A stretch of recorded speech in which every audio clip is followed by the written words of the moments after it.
Lei de Incentivo à Cultura, Lei Rouanet. Realização: Ministério da Cultura, Governo Federal, Brasil, União e Reconstrução. Produção: Prime Filmes. Fritz, homem branco com cerca de 40 anos, dorme em uma cama de casal. Usa traje típico alemão, chapéu Peter Pan, camisa xadrez e jardineira marrom. Sobre a barriga, há um caderno verde aberto e ao seu redor alguns livros, um estojo e um pacote de batata chips. Giovanna, mulher branca com cerca de 40 anos, usando o traje típico italiano, fala com Fritz pela janela do quarto. Fritz, acorda! Ai, Giovanna! Você não disse que ia estudar? Eu? Eu disse, Giovanna, mas... Ai, essa coisa de ficar lendo me dá um sono. Fritz se espreguiça. Giovanna! Ai, se eu pegar essa pessoa que inventou essa bobagem de estudar... Ela olha para Fritz indignada. Ah, então quer dizer que você não gosta de estudar? Ai, não. Quer dizer que o assunto educação não te interessa? Também não. Que pena. Nesse caso, eu vou apresentar o programa de hoje sozinha. O quê? Não, Giovanna. De jeito nenhum, Giovanna, isso não. Você disse que não estava interessado. Eu? Giovanna, eu disse isso? Não! Giovanna, eu tô pronto para estudar. Eu adoro estudar. Estudar é a paixão da minha vida. Giovanna, vamos estudar. Animação. No centro há um pórtico com o nome da cidade Guabiruba. Abaixo dele são uma italiana, um alemão e elementos da cultura local. Muito bem, crianças. Vamos agora às perguntas. Quem sabe responder para o professor? Quantas escolas tem no município de Guabiruba? Giovanna levanta a mão. Pode responder, Giovanna. Mais de 20, professor. Oh, tá muito bem. Resposta correta. E agora nós vamos para a outra pergunta. Quem sabe responder qual é o episódio de hoje? Ela levanta a mão. Você de novo, Giovanna? Com certeza, professor. O episódio de hoje é um dos meus temas favoritos: educação. Muito bem, Giovanna. E para falar desse assunto, nós vamos chamar o nosso querido professor Edinaldo de Souza. Willkommen, professor. Idoso branco e grisalho. Lá no comecinho da colonização, a educação era algo considerado prioridade pelo governo brasileiro? Não era considerado uma necessidade, porque queriam que o povo explorasse a terra, o povo tomasse conta dos territórios, os territórios aos quais eles eram indicados, né? Agora, para o povo de Guabiruba, era necessário, sim, a escola, a educação. Quer dizer que não tinha caderno, não tinha uma caneta, uma borracha? Nada disso, né? Não tinha, não. E na falta de professores, os próprios colonos foram incentivados a dar aulas para as crianças. Talvez o senhor tenha ouvido falar de alguém chamado Frederico Nitzel. Sim, Frederico Nitzel, que foi o primeiro professor de Guabiruba, começando no ano de 1862, numa casa, numa escolinha, bem próximo aonde também era a Igreja Maria Hilfe, ou Nossa Senhora, a Mãe do Perpétuo Socorro, Maria Imeverde Hilfe, né? Então estavam juntos a escola e a igreja. Qual teria sido a primeira escola em Guabiruba? A primeira escola em Guabiruba ficava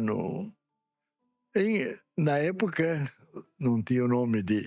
Assim, não era município, claro, então era no braço norte de Guabiruba, onde hoje é o centro, o núcleo principal do município de Guabiruba, né? A escola ficava junto à pequena igreja que lá existia, né? Então foi assim que o Frederico Nitzel lecionava. Em alemão.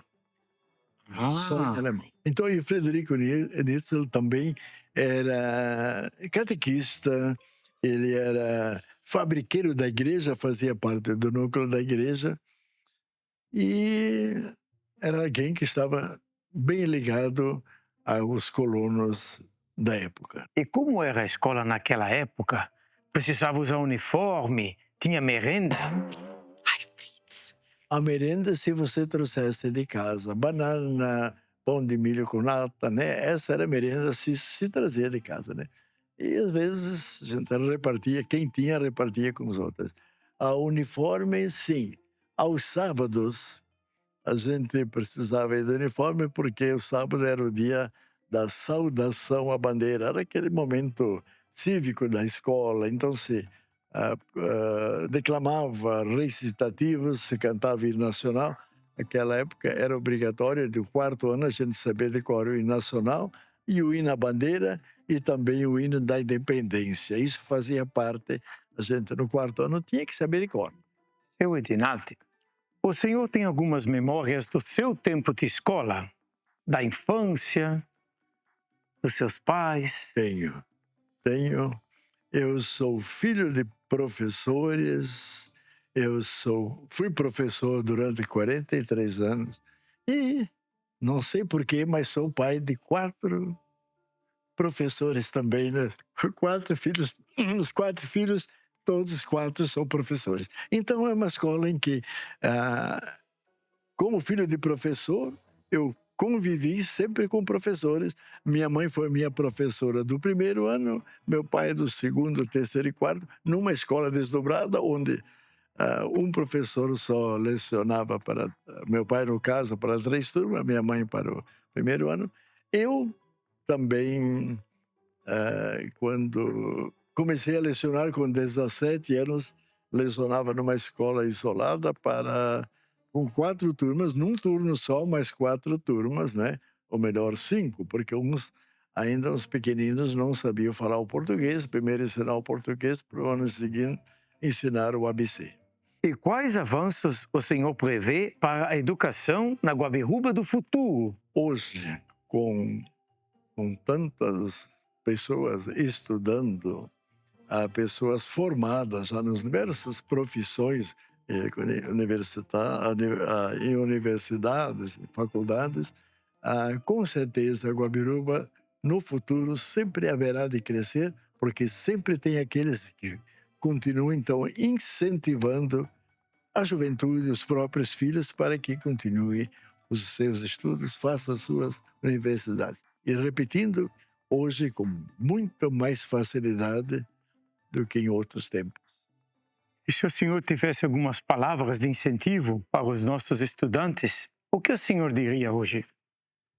Olha, gente, aproveite os estudos, aproveite o conhecimento dos professores, se ajudem também, de fato, outros a estudarem e, principalmente, valorizem os vossos pais que dão oportunidades para vocês estudarem. Era isso que eu diria hoje, né? Mas estude. Giovanna e Fritz assentem e se entreolham. Tá bom. Vamos estudar, Fritz. Entram em uma sala. Wunderbar! Se ajoelham em frente a uma mesa de centro. Sobre ela, alguns livros de atividades, cadernos e um estojo. O que você está fazendo, Fritz? Você está estudando? Giovanna, depois de ter visto tudo que os nossos antepassados passaram, só para que todos pudessem ter acesso à educação, até me deu vontade de estudar. Sério? Você pode me ajudar um pouquinho? Sorri e concorda. Claro. E eu já sei como. Em que ano foi criada a primeira escola para rapazes de Guabiruba? Ela provoca Fritz com chips de batata. 1860? Ela guarda os chips no pacote. 62. Boa resposta. Dá a batata para Fritz, que a saboreia. Próxima pergunta. Guabiruba ontem, hoje e amanhã. Dragão em animação passa pela tela e sopra fogo.